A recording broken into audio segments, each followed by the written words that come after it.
Negli studi di The Boat Show Stefano De Vivo, un giovane manager che possiamo definire enfant prodige dell'industria nautica italiana.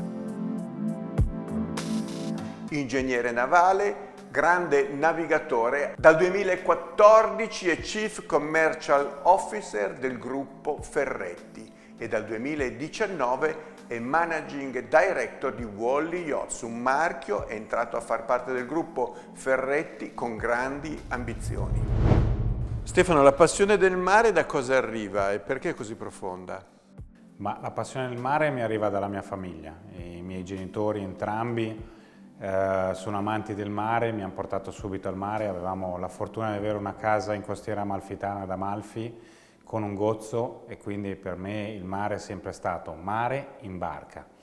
E hanno sviluppato poi la loro passione per la vela e me l'hanno passata, solo che loro l'hanno tenuta a saltuaria e io poi da lì, dai 4-5 anni, ho continuato ad andare avanti e non mi sono più fermato. Vediamo infatti qui delle belle avventure, direi. Sì, diciamo che qui era da quel lato lì, quando i miei giorni da minista, che sono stati 5 lunghi anni, ma poche regate, anzi direi una sola, perché purtroppo il debito fatto mi ha obbligato a lavorare per ripagare la barca e quindi non avevo più tempo per usarla. Qui siamo al largo del Tino, una mattina all'alba in solitaria, una delle cose che ricordo con più grande gioia nella mia vita, almeno velica. Mentre invece questo lato ho preso una pausa sabatica dalla nautica come lavoro e ho coronato uno dei sogni che è la traversata atlantica. Qui siamo poco prima dell'arrivo a Plymouth dopo 35 lunghi giorni perché avevamo Captain Slow, ma questa è un'altra storia. Captain Slow. Sì. Non aveva nessuna fretta ad arrivare il nostro capitano, quindi abbiamo fatto la traversata probabilmente più lenta della storia. Però c'hai anche un passato di istruttore, se non sbaglio. Sì, questa è una delle cose. A 16 anni i miei genitori mi hanno mandato, non sono mai andato particolarmente bene a scuola, ero sempre da 5 6, 6 meno meno e 4 o 3 abbonato in latino, italiano e ogni anno prendevo corsi di recupero. L'unica vacanza che mi permettevano era di andare al Glenann in Irlanda a insegnare, quindi la branchia irlandese del famoso Glenann francese. E il primo anno mi mandano a fare un corso e dopo mia madre non mi chiama mai, proprio una cosa che non si riesce a farglielo passare, neanche se gli davi il gettone per chiamarti, non mi chiamava perché non vuole essere la madre che incombe. E quindi dopo 12 giorni che ero partito per l'Irlanda arriva una telefonata. La telefonata, il motivo della telefonata era perché voleva sapere come si faceva a far partire il VHS per registrare in differita le videocassette. Ma il problema è che non riusciva a parlare con me perché chiedeva di un allievo di nome Stefano e non mi trovavano. Quando finalmente gli hanno detto ma scusi, ma chi? L'istruttore? E lei ha detto no, vi sbagliate, me l'hanno passata ed ero io. Quindi per passione diciamo che sono stato sempre abbastanza autodidatta e la vela d'altura è quello che poi mi ha fatto diventare istruttore e devo dire che il Glenann è stata una grandissima scuola sia di vita che ho imparato ad apprezzare ancora di più la vela e tutto ciò che si sa fare bene nella vita, perché insegnare è molto diverso dal farlo. Non puoi semplicemente dire orza qui. E forse questo è un buon esempio, questo è Sir Ben Ainslie, 4 medaglie d'oro consecutive. Stavo per dire, io di sicuro non faccio questo e non ho fatto questo, magari. Sì, però infatti la domanda è che insegnamento si prende dalla vela, da questi campioni, da questo commitment esasperante? Ma penso che non basta, questo in tutti gli sport e nella vita in generale, ma penso che quello che si impara veramente, o almeno che ho imparato io, è che non basta avere il talento. Sono sicuro che Sir Ben Ainslie è forse uno dei più grandi di tutti i tempi, ma magari ce ne stati degli altri, ma se tu non ti metti e non ti alleni e non fai tutta quella parte che chi ti guarda la tele non vede mai e quindi pensa che il calciatore, il velista sia una gran bella vita, la realtà vera è che ci devi mettere veramente tanto impegno e fare sicuramente tanti sacrifici, tant'è che io avrei voluto andare alle Olimpiadi, ma probabilmente ho capito molto velocemente che non avevo sicuramente gli skills, ma il dono e il talento, ma la cosa che ho imparato, ho capito è che io non ero pronto a sacrificare tutta la mia vita giorno, notte per un obiettivo del genere. Qui siamo a Hong Kong, che è una tappa importante della tua vita. Sì, come dicevo, ho preso dopo 11 anni che lavoravo nella nautica, ho preso un periodo sabbatico e tra le varie cose che ho fatto è stato trasferirmi a Hong Kong, seguire un MBA e fare da consulente fuori dal mondo della nautica. E Hong Kong devo dire che è stata una di quelle cose magnifiche che mi ha fatto scoprire ancora di più, l'avevo già fatto per lavoro, ma viverci è diverso, l'Asia, i paesi asiatici, le culture asiatiche e una città vibrante come questa. Inoltre ad Hong Kong vanno in barca a vela come noi ci sogniamo, perché essendo proprio sull'acqua, io a Hong Kong ho fatto 100 giorni in barca sul 365, che non mi è mai capitato in vita mia. Quindi no, è un posto meraviglioso, divertentissimo e molto vicino alla nautica. Ma quindi continuiamo a chiedere che cosa ne sarà del mercato orientale. Quindi c'è anche questo, si sviluppa davvero il mercato in Oriente. Sì, il mercato in Oriente sta in generale crescendo, è ancora molto piccolo se confrontato con l'Europa e minuscolo se confrontato con un unico mercato come quello degli Stati Uniti. Però Hong Kong in particolare è il mercato di gran lunga più grosso in Asia e come paese, se poi si pensa che sono 6 milioni, 7 milioni di persone, è un punto molto importante, un hub molto importante per la nautica. Qui sono più di 30 anni che vanno in barca e quindi l'hanno usata come lo usiamo noi e soprattutto hanno 250-260 isole attorno a Hong Kong, per cui ci sono delle destinazioni dove andare. Il problema vero dell'Asia è che mancano le infrastrutture ancora oggi, quindi posti belli come la Thailandia, le Filippine, mancano ancora di tutte quelle infrastrutture che sono porti, sviluppi dietro ai porti, ristoranti molto belli vicino ai porti, che poi iniziano ad attirare i turisti del mare, che è un turismo anche molto appetibile. Ecco, c'è un momento privato, non c'è solo il mare, dove siamo? Questo è il mio viaggio di nozze, il 2017, con mia moglie abbiamo deciso di fare un viaggio di nozze un po' diverso, siamo andati in Perù. Questa è la Rainbow Mountain, o meglio nota come Vinicunca Mountain, siamo a 5.300 metri e c'è questo punto con questi minerali che creano tutti questi colori. Mi piace in generale la natura. Mia moglie mi prende in giro perché dico che sono un grande sportivo, la realtà è che ho smesso di essere sportivo quando ho iniziato a lavorare un po' troppo duro, però mi piace ancora andare a passeggiare anche in altura e qui devo dire che 5.300 metri è stata dura, è stata dura. Eccoci qua a un ricordo di un giorno importante, 4 giugno 14, la nomina a Chief Commercial Officer del gruppo Ferretti. È un cambiamento di vita, cos'è stato quel giorno? Ma quel giorno devo dire che è stato un giorno pieno di emozioni, poiché questo è il mio secondo stint nel gruppo Ferretti. La realtà è che io ho lavorato al gruppo Ferretti prima come stagista durante l'università alla fine degli anni 90 e poi ho iniziato in Riva la carriera tecnica perché sono ingegnere navale, o almeno così dice il pezzo di carta a casa, anche se molti miei amici lo mettono in dubbio, però ho lavorato in Riva 5 anni. Sono andato via per motivi di crescita, per vari motivi.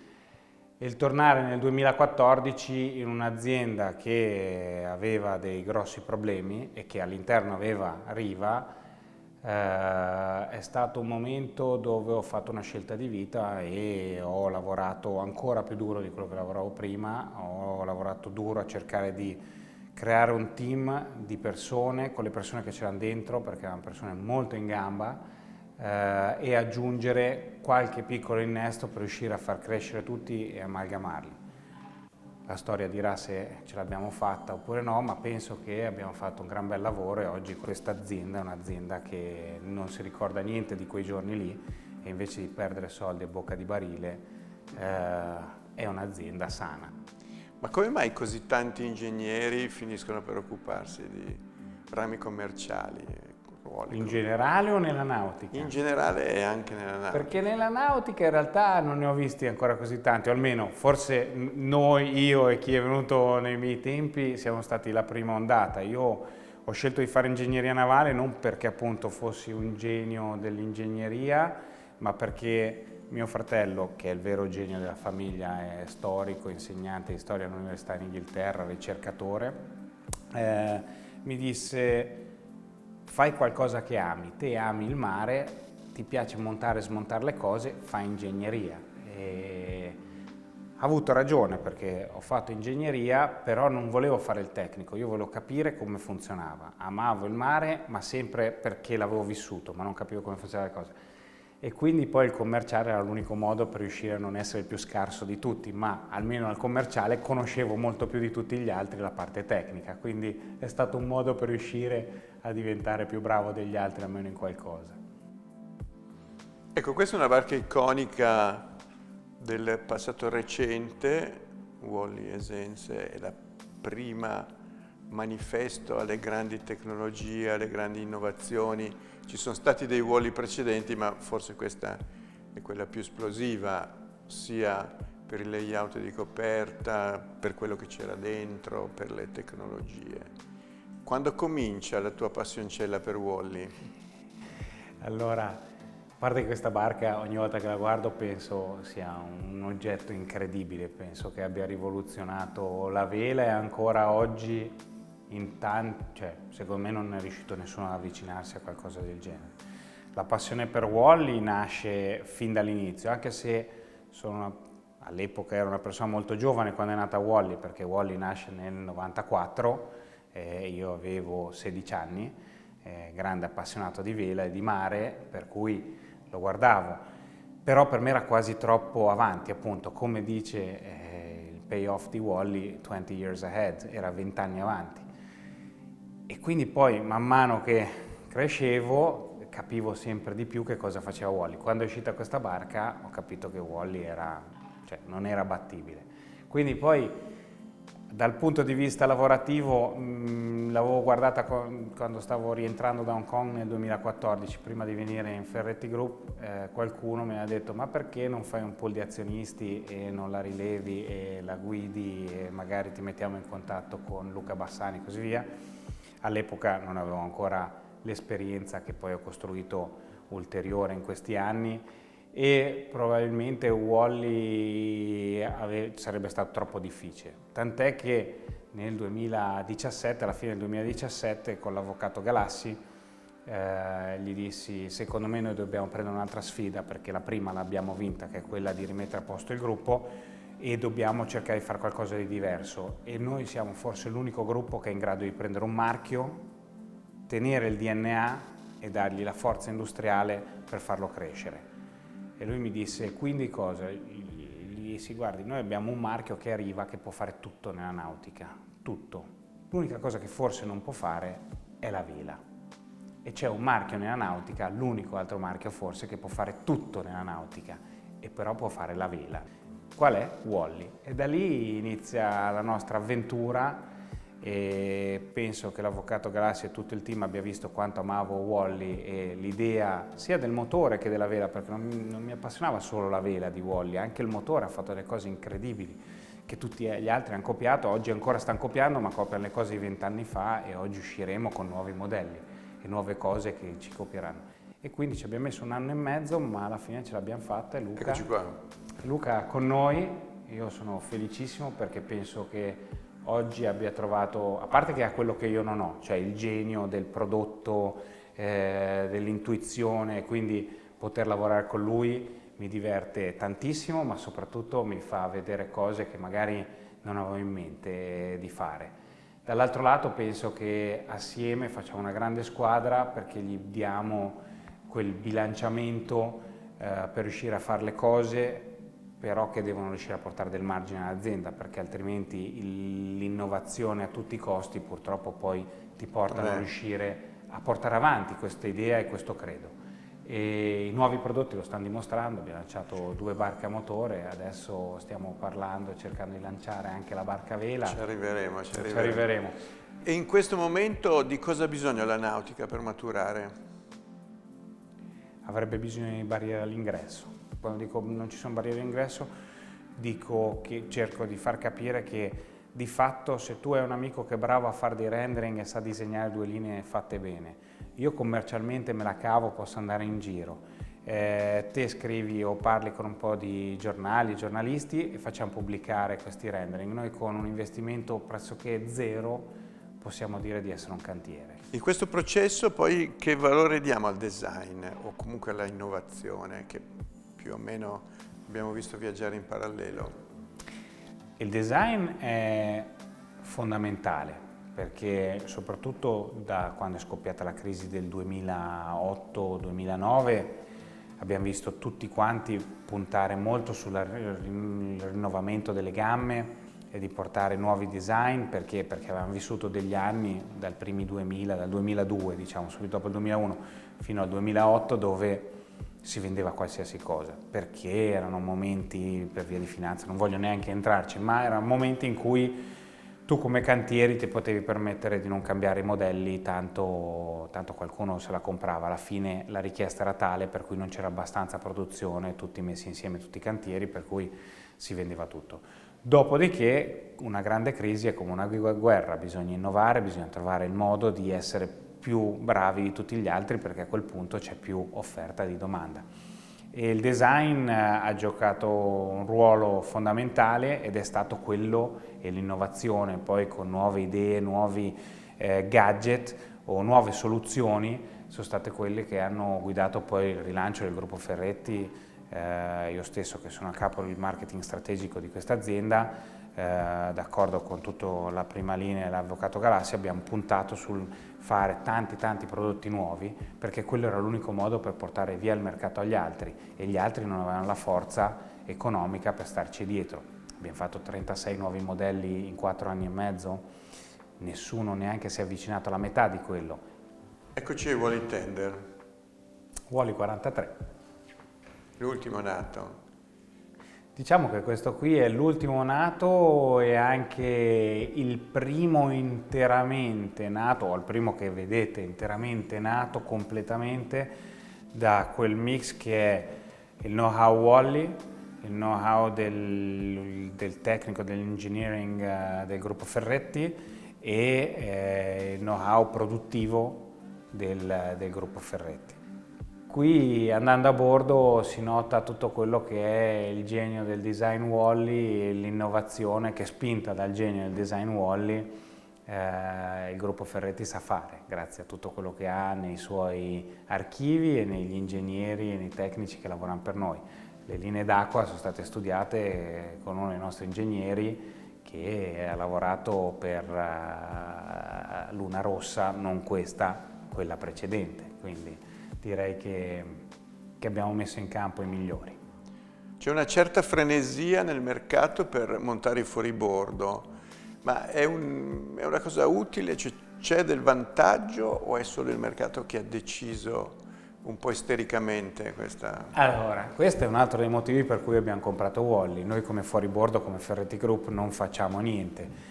E quindi, visto che Wally aveva iniziato col 45 negli ultimi anni a creare il fuoribordo, una barca che faceva 56 nodi, abbiamo detto perché non farlo e non entrarci. Chiaramente sempre nella nicchia estrema, non vogliamo andare a fare competizione in un'arena molto grossa. Però ci sono vari motivi per cui farlo. Questo è il 48 che appunto fa 55 nodi con il Seakeeper e gli optional dell'aria condizionata e il generatore montati a bordo. È quasi follia, però per chi vuole andare forte, questa qui, con questo scafo qui, con questa V profonda, l'abbiamo fatto durante il nostro raduno a Cannes qualche settimana fa, c'era 1 metro d'onda e andavamo a 50 nodi senza problemi, intruder giù. Però il motivo di fare fuoribordo, adesso lo vedremo, il 43X arriverà a gennaio, è perché in America amano molto il fuoribordo, la benzina non è così costosa e si divertono a usarli. e soprattutto puoi arrivare in spiaggia, tiri su i piedi e sono molto semplici, ormai hanno sviluppato anche i joystick. In Europa, ad esempio sul 43, svilupperemo anche la versione magari che fa meno velocità, cioè equivalente magari all'entrofuoribordo o all'IPS, però piace molto ai clienti perché se ti si rompe un fuoribordo è molto semplice toglierlo, buttarlo via o metterlo ad aggiustare e metterne un altro. Sappiamo che il tempo a disposizione è sempre meno, quindi il rischio di rimanere con una rottura, un failure durante le 2 uniche settimane di vacanza che è d'estate, questo ti può ridurre il problema. Di nuovo, questo è il 48 con gli IPS, quindi facciamo le 2 versioni. Come vedete, l'unica cosa che cambia, almeno da fuori, è i motori fuoribordo montati a poppa. La realtà è che ci va, avendo la benzina e non il gasolio, un bel po' e spostandosi molto i pesi, un bel po' di ingegneria dietro e di pensata. Ecco, questo è un obiettivo, no? Mi pare, Sì, questo... che ripercorre, poi riprende in pieno la storia, l'estetica del primo Wally Power. Esattamente, questo è il Wally 165, nasce da 2 geni della nautica. Uno è Luca Bassani, che ha inventato il Wally Power 118, e la penna di Espen Oino dello studio di Espen Oino a Monte Carlo, uno dei più grandi designer di super e mega yacht del mondo. Espen aveva quest'idea che ci aveva fatto vedere a luglio del 2019 e abbiamo buttato in una stanza lui e Luca Bassani e il risultato è stato questo. Adesso stiamo ultimando qualche ritocco un po' cambiato da allora, ma io spero Ma state a breve... pensando alla propulsione nucleare, immagino. No, la realtà è che in passato Luca Bassani è arrivato quasi a fare una propulsione nucleare. La verità è che questa barca andrà veloce per la sua dimensione, è un 52 metri, dovrebbe fare più di una trentina di nodi, ma stiamo anche pensando invece a propulsioni un po' diverse per cercare di essere più efficienti in diverse condizioni. Quello che abbiamo visto è che sia Espen che Luca erano convinti che i clienti si sarebbero avvicinati a questo per la velocità, ma secondo me perché loro non riconoscono o non vedono totalmente il loro genio, che invece ci sono avvicinati tutti per la bellezza dell'oggetto, cioè la velocità è stato poi un di cui, ma la prima domanda era come faccio ad averlo, non quanto fa. Beh, però è una domanda interessante perché questa è una barca che ti fa pensare alla velocità, no? Nella sua Assolutamente, estetica.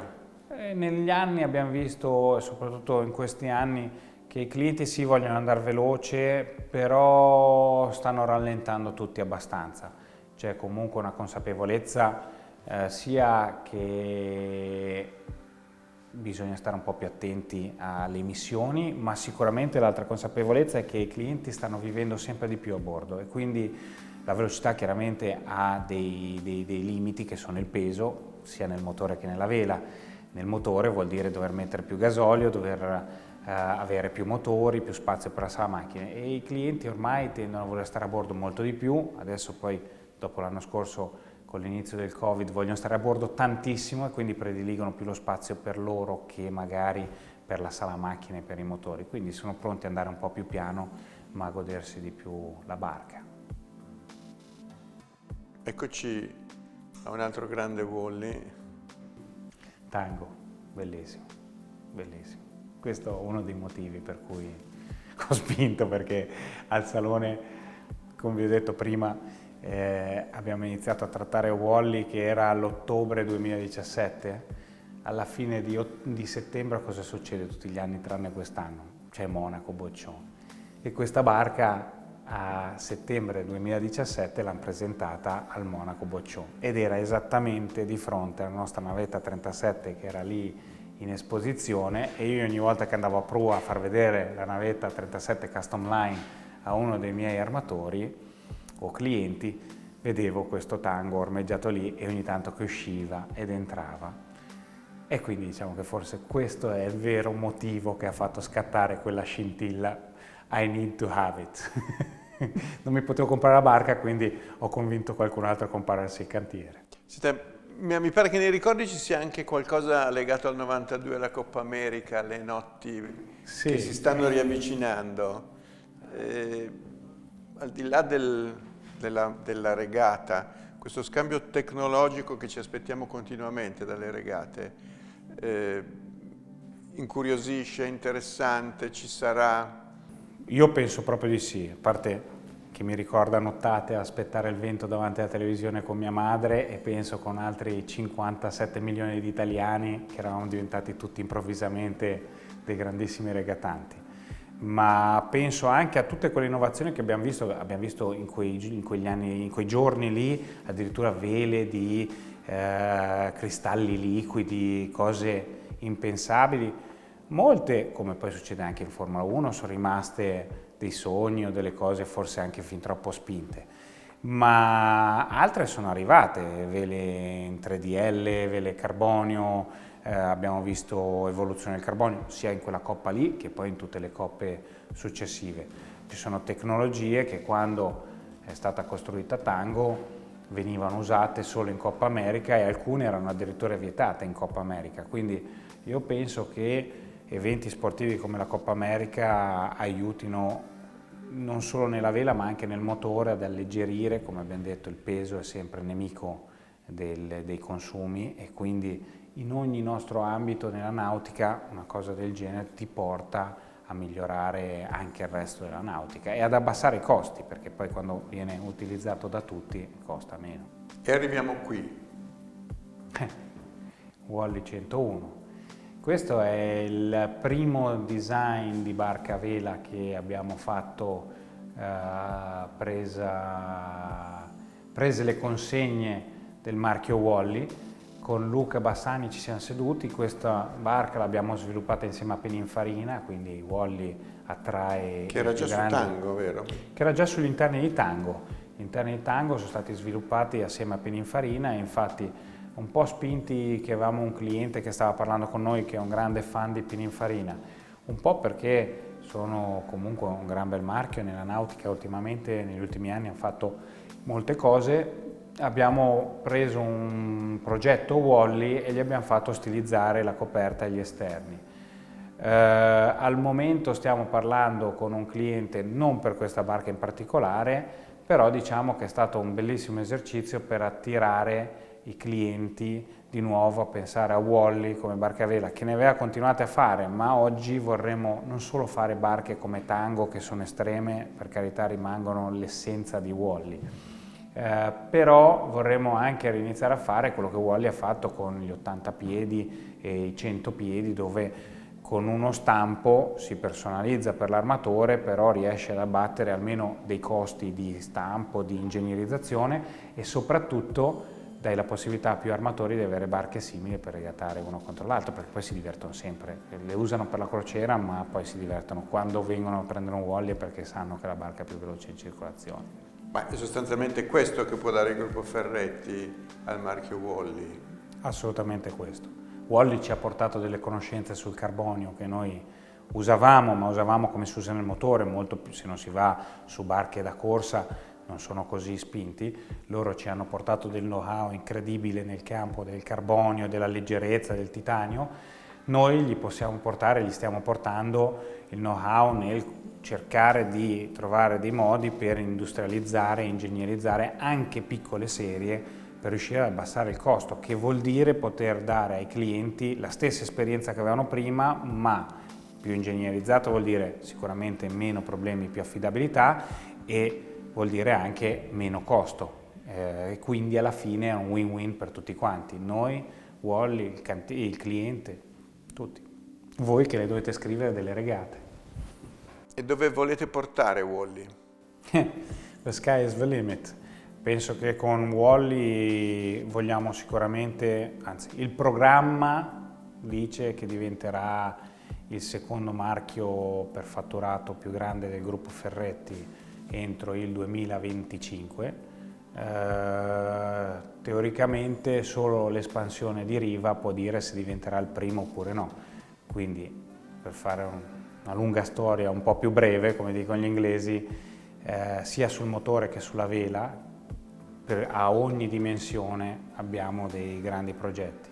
Oggi avete visto i Wally Tender, la linea Tender 43, 40 e 48, avremo delle altre barche simili a queste che sono in uscita, vedremo un prodotto completamente nuovo che nessun altro ha mai fatto, perché Wally questo deve fare, può fare, tra i 90 e i 140 piedi per il motore. Invece per quanto riguarda la vela abbiamo la serie 101 che vogliamo spingere fortemente, abbiamo una serie di custom che sono già on the drawing board, che sono in evoluzione, in development, con clienti dietro, e abbiamo anche progetti molto grossi sia a vela che a motore che ci stanno chiedendo svariati clienti, che vedono che grazie al gruppo Ferretti siamo in grado già oggi di partire con costruzioni 60, 70, 80 metri. Quindi penso che, non dico che vogliamo riempire il mare di Wally, perché Wally è un prodotto esclusivo, ma vogliamo sicuramente dare ancora più lustro a questo marchio che è innovato e continuerà a innovare e che tutti gli altri seguiranno in questi prossimi 10 anni.